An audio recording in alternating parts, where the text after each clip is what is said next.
So guys, sa mga baguhan nating na naka-avail sa akin ng Pekton, so i-guide ko kayo kung paano ginagawa. Bali guys, sa first layer, nagbibigay ako ng sukat nito hanggang second layer. And the third layer naman, hindi na ako magbibigay ng sukat. Pwede nyo naman siyang tansyahin. Depende sa gusto nyo kung sagad siya or hindi. Bali guys, ito pala yung natin, pinaka first layer. Ito guys, may sukat ako. Once na nag-avail ka sa akin, meron naman ako binibigay ng sukat. Kapag halimbawa is wala kayong ganito, kasi ito, kapag kinat mo kasi ito, malinis tingnan. Ito siya pag kinat. Wala siyang mga pwedeng sumabit. Pero kung lagari po gamit nyo, kunyari, siyempre may mga sabit-sabit yan. Lagyan nyo ng tape para madulas, hindi po magkasgasan dito. So, ganito gagawin nyo guys, kasi iba lang kasi yung ginawa ko. So, mas in-improve ko siya. Para mas maganda yung gulma. Dito sa first layer, kasi mahirap maglagay sa first. Magsisimula na po kayo sa top. Ito yung pinaka-first layer natin. Kung mapapansin nyo, mahirap, di ba, para sa sabit? Di ba? Kung mapapansin nyo, sumasabit dito. So, ang gagawin nyo guys, i-curve nyo lang, yun ang mababali yan. Okay lang yan, walang problema. Ngayon, kala nyo hindi siya bibilog, pero pag hinila, pag sinalpak nyo yung hose yan, humihila na siya. Adjustable kasi yung petticoat natin. Ngayon, alalayan nyo po dyan, hanggang sa lumabas. Tapos ngayon, itutulak nyo po.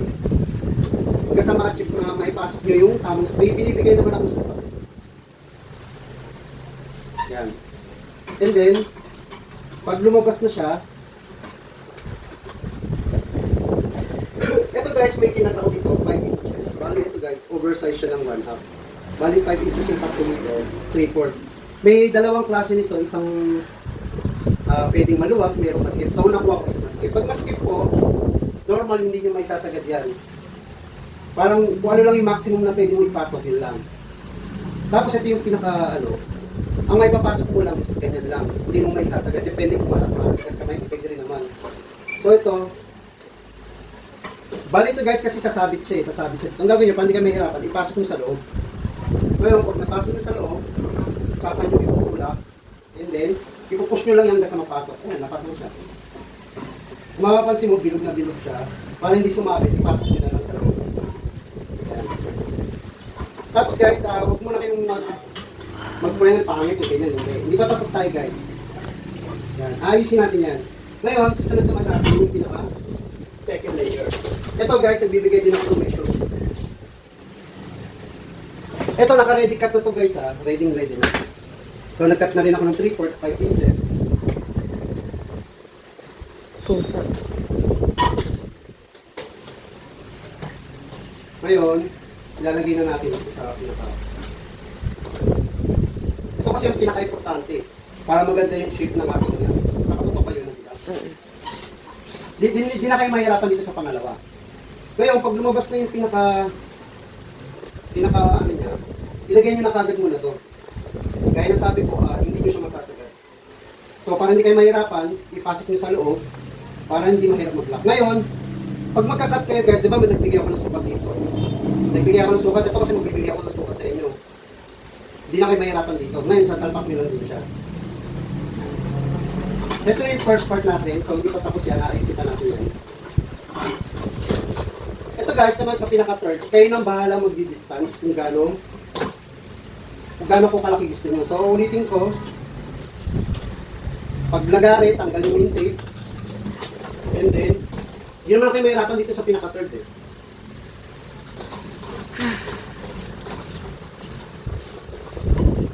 Dito guys, pa nagputol kayo, basta na ba yun? Ilagay nyo muna itong hose.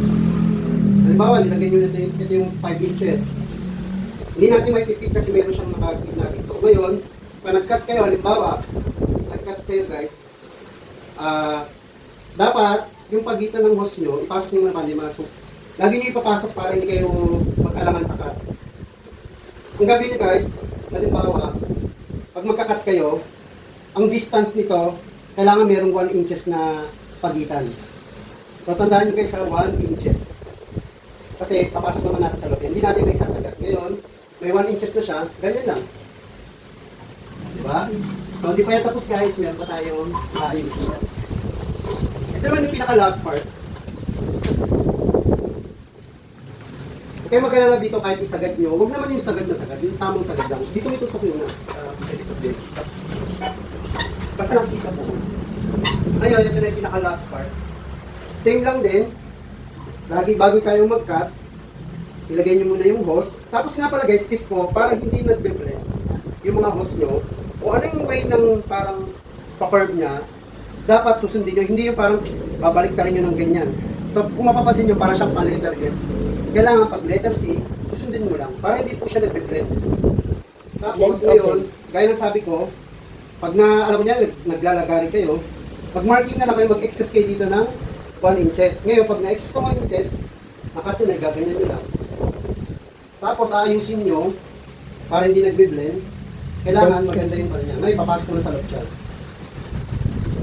Tapos, kung makikita nyo, cutting na siya. Ngayon, aayusin nyo na lang yung shearing para maganda yung shape nyo. Yan. Ilagay nyo sa likod yung pinaka-shearing niya.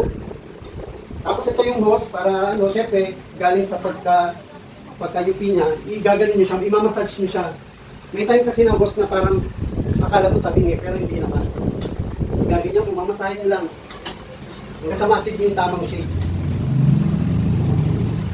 Tapos ito yung pinaka-harap, para hindi siya nagtatabing syempre yung shearing niya, gaganyan mo. Lagay nyo na lang sa likod. O, diba? Sa ating siya. Ngayon, testing, kala nyo yung dito, hindi mo itatali. Guys, naglalagay ako dito ng loops para ma-prevent yung high end ng balance. Ngayon, testing natin naman siya. Isusot ko na siya. So guys, ito na yung ating medyo. Kung makikita nyo guys sa personal yan guys, napakalaking yan guys. Medyo madaya lang to sa face sa camera Pero pag nasa actual nyo na yan guys, malaki yan. Panis yung 12 layer sa Shopee. Small pa lang natin, medium pa lang natin yan.